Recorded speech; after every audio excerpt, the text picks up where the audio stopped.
सद्गुरुदेव की जय। परम पूज्य प्रातः स्मरणीय सद्गुरुदेव जी, आत्मनिष्ठ संतवृंद तथा सत्संग में उपस्थित देव एवं देवियों,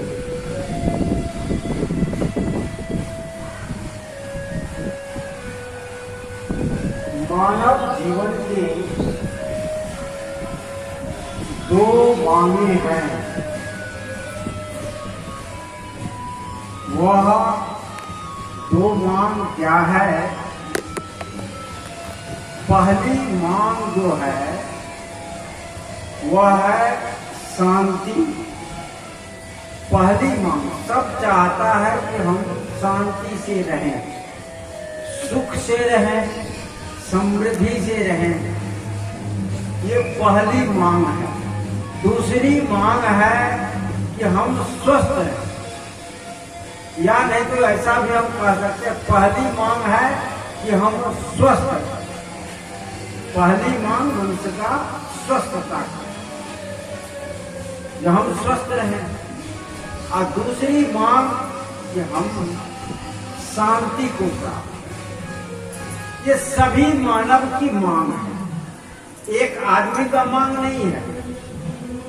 चाहे वह स्त्री हो, पुरुष हो, गरीब हो, धनी हो, साधु हो, संत हो, फकीर हो, कोई भी हो, सबकी मांग है कि मैं निरोग रहूं और सुखी शांति जीवन जीऊं। ये सबकी मांग है। अब प्रश्न उठता है कि हमारा शरीर निरोग कैसे? प्रथम बात, प्रथम सुखी निरोगी काया। हम भजन करेंगे जब हम निरोग रहेंगे, तब हम सत्संग करेंगे निरोग रहेंगे, तब हम कहीं सफर करेंगे या कोई उत्सव करेंगे या कोई भी काम करेंगे, नौकरी करेंगे, खेती करेंगे, व्यापार करेंगे, तो सबसे पहले क्या चाहिए? निरोगिता। तो जब हम निरोग होंगे तभी हम कुछ काम कर सकते। तो निरोगिता का क्या सूत्र है? हमारा शरीर निरोग रहे उसका सूत्र है। तमाम हमारे जो आयुर्वेद के आचार्य लोग हैं, सुश्रुत हैं, बागभट्ट हैं,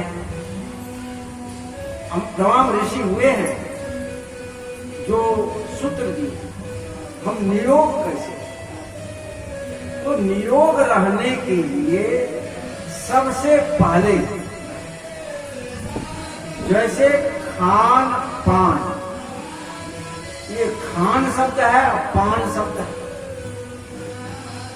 तो खान पान को सुधारना है।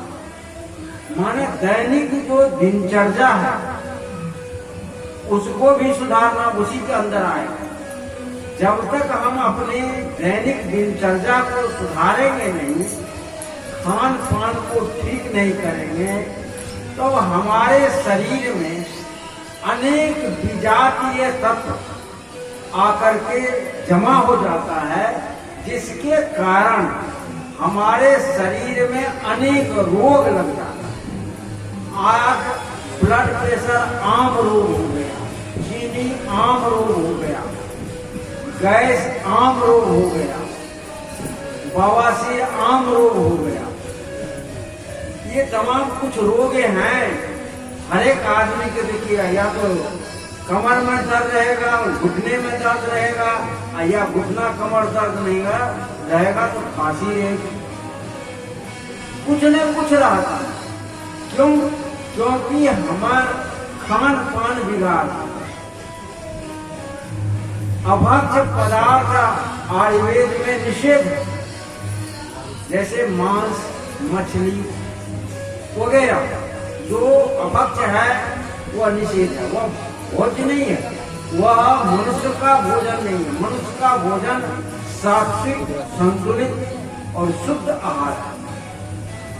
सात्विक आहार। तो अभक्ष पदार्थ को पहले से कोई भी नशा सेवन न कर, नशा कोई न सेवन किसी भी प्रकार का। आजकल मोबाइल चला है, कभी कभी देखता हूँ महिला लोग सिगरेट पीती है, बगल में शराब रखती है और वो भी पीती है, फोटो शेयर करता है। पहले तो आज इससे कल्चर हमारा बिगड़ रहा है। भारतीय जो संस्कृति है, भारतीय संस्कृति में यह नहीं, यह पाश्चात्य संस्कृति आकर के हमारे दिनचर्या को बिगाड़ दिया। हम चाय नहीं पीते थे, चाय अंग्रेज हमको ला दिया। हम दूध पीते थे, हम लस्सी पीते थे, हम छाछ पीते थे, हम शरबत पीते थे, लेकिन आज हमको चाय पिला जिससे तमाम रोग हो जाता है। तो दुर्व्यसन को दूर करो। पहला आहार को शुद्ध करो। आहार शुद्धो सत्शुद्धि, सत्शुद्धो ध्रुवासन। जब आहार की शुद्धि होती है तो सत्य की शुद्धि है। इसलिए सबसे पहले अभक्ष आहार को त्यागो और भोजन जितना भूख रहे उससे कम खाओ। जरूरी भूख से थोड़ा सा कम। यदि कम भोजन करते हो ठीक रहेगा। एक कहावत है, मैं सुनाता हूँ। एक आदमी हल चला रहा था, तो हल चला करके उसको जलपान में सत्तू लेकर के आया खाने के लिए। तो सत्तू दिया तो खूब इतना स्नान करके खा लिया। अब पानी एक लोटा पी लिया। उसी रास्ता से एक आदमी जा रहा था जो जानकार था, तो वो कहा कि सत्तू खा करके पानी नहीं पीना चाहिए, शास्त्र में लिखा। तो आपने सत्तू खा करके पानी पी लिया, यह तो गलत हो गया, आपको नुकसान होगा। तो उन्होंने कहा पत्नी को सत्तू लाया था, और सत्तू है? कहा। तो उसमें से सान लिया, खा लिया, पानी नहीं पिया। कहा अब कुछ नहीं हुआ। कहा आपको कुछ नहीं हुआ। मतलब ये कहने का मतलब यह है कि वो कम खाए। यदि आप कम खाते हैं तो निरोग है। यह लीवर जो है ना, लीवर पचाता नहीं। बहुत से आदमी कहता है कि हमको गैस काहे हो, हम लीवर को अधिक भोजन दें तो गैस हो रहा है। आटा तो पिसाए होंगे, तमाम लोग पिसाते हैं। देखिएगा गेहूं जो अधिक उसमें गिरने लगा तो चक्की बैठ गया। ठीक वही प्रक्रिया हमारा कल्चर का है। हमारा चक्की बैठ गया, गैस बन गया। तो हम भोजन कम दे तो पाच, और गरिष्ठ भोजन देंगे तब भी नहीं पचा पाएगा। इसलिए सुपाच बहुत स्वस्थ। एक बात और कह करके मैं शांति की बात करूंगा। सुबह उठे तो बिना मुंह धोए, बिना कुल्ला किए, बिना मुंह धोए, बिना कुल्ला किए पानी पीजिए। यदि तांबा के बर्तन में पानी झाँप करके रखते हैं तो और अच्छा। नहीं रखते हैं तो किसी भी बर्तन में आपका पानी रखा हुआ है। ये नहीं कि आप बेड पर से उठे या गए पानी लाने के, नहीं, पानी रात में सोते समय रख लीजिए। जब सुबह बेड पर से उठने लगिए तो घोट करके थोड़ा थोड़ा, ये नहीं कि एकदम घरघरा रख दे रहे, नहीं, थोड़ा थोड़ा करके पानी जितना इच्छा हो, 1 गिलास 2 गिलास, लेकिन सुबह उठ करके पानी इतना काम कीजिए। और पेट आपका साफ रहेगा, लीवर साफ रहेगा, पैखाना ठीक रहेगा, तो आपको रोग नहीं। लीवर से ही सारा रोग उत्पन्न होगा। चैत महीना नीम के पत्ती को ना हो तो भूज करके खाओ। हम तो तेल में भूज करके खाते हैं, नमक दे देते हैं, सब्जी बहुत अच्छा लगता है। जिस तरह से करेला की सब्जी खाते हैं उस तरह से नीम की पत्ती, 1 महीना नीम की पत्ती का सेवन सबको करना चाहिए। वो क्या है, खून के सभी विकार को कहीं से नीम खरीदने की जरूरत नहीं है। आपके घर में अस्वस्थ रखने का तमाम चीज तो नीम की पत्ती को अवश्य खाओ। कुछ दिन बेल का शरबत जरूर पी लो, 2-4 दिन तक बेल खाओ। मौसम में जो भी फल मिलता है उस फल में, जैसे अब आम का मौसम आ रहा है, यानी कि पहले वाला वो आम, अब जो आम आएगा उस आम को खाओ।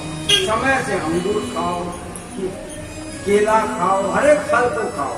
इससे आपका शरीर ठीक रहेगा, निरोग रहेगा। शरीर में जो निकोटीन जमा हो जाता है उसी से रोग पैदा होता है। तो पहली बात, हम अपने शरीर को देखें कि हमारे शरीर में कल हम क्या खाए थे, आज हमको रोग उत्पन्न हुआ, तो उसको ध्यान में रख करके दिनचर्या करना। और आ गई कि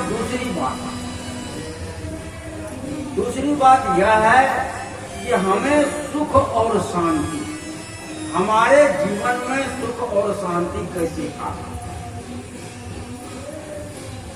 सुख और शांति का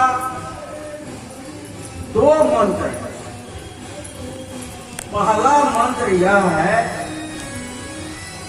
सुख का कि श्रम करो, कोई भी काम करो, कोई काम छोटा नहीं है। श्रम करो, परिश्रम करो और धैर्य के साथ करो। आप प्रेम पूर्ण व्यवहार करो। चाहे कोई भी घर है, परिवार है, उसमें झगड़ा क्यों है, लड़ाई क्यों है, हम प्रेम से नहीं बोलते। कबीर साहब ने कहा कि प्रेम न बारी उपजे, प्रेम न हाट बिकाय, राजा प्रजा रे ये ही रुचि, शीश दे ले जाए। प्रेम बाड़ी नाम खेत, खेत में नहीं उपजता, हाट में नहीं बिकता। चाहे राजा हो, प्रजा हो, सब के जीवन में प्रेम की आवश्यकता है। बेटा को भी प्रेम की आवश्यकता है, बेटी को भी, सास को भी, पुतों को। जब सबको प्रेम की आवश्यकता है तो एक यह सूत्र है कि जो चीज मैं चाहता हूं अपने लिए वही तो आप चाहते हैं। तो आप चाहती कि हमसे लोग सब प्रेम करें, आप घर में सब लोगों के साथ नफरत करोगे तो होगा। आपको भी प्रेम करना। खेत में यदि आपने गेहूं बोया है तो उसमें से गेहूं का ही पौधा रहेगा, उगेगा। और आपने खेत में गेहूं के जगह पर दूसरा फसल जो बो दिया जो ही निकलेगा, चना बोया चना निकलेगा। तो आप दूसरे के साथ जो देते हैं वही आप